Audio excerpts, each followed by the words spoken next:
కొండా సురేఖ డైరెక్ట్గా మీ మీదే ఆరోపణలు చేస్తూ ఉన్నారు ఆమె నేరుగా. వెంకటరెడ్డి మీద బట్టి మీద వెంకటరెడ్డి పరస్పర ఆరోపణలు, కాగితాలు రాసుకుంటున్నారు, రాపిస్తున్నారు, మీడియాకి లీక్ వదులుతున్నారు, వీలైతే బీఆర్ఎస్ నాయకులకి సమాచారం అందిస్తున్నారు.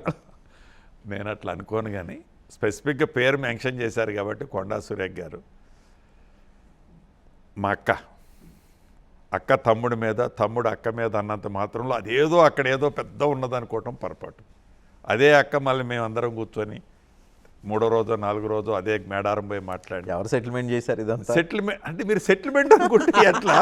ఇంకా వాళ్ళ ప్రతిపక్ష వాళ్ళు మాటలు మీరు నమ్ముతున్నారు రజనీకాంత్ గారు. కాదు, ఎలా ఇప్పుడు కోపం ఎందుకు వచ్చింది? ఆ కోపం వచ్చిన దానికి ఆ కోపాన్ని ఎలా తీర్చారు? ఈ కమ్యూనికేషను ఇప్పుడు ఎప్పుడన్నా ప్రోగ్రామ్కి అన్ఎక్స్పెక్టెడ్గా నేను వెళ్ళటానికి ప్రిపేర్ అయి ఉంటాను, దాని ఇంకో ప్రోగ్రామ్ ఉంటుంది. అక్క నేను ఎట్లా వెళ్తున్నానంటే నువ్వు 2 రోజుల ముందు చెప్పాలి కదా, నేను కూడా వస్తా కదా అనే దాంట్లో తను ఫీల్ అయ్యే దాంట్లో దెర్ ఈజ్ మీనింగ్.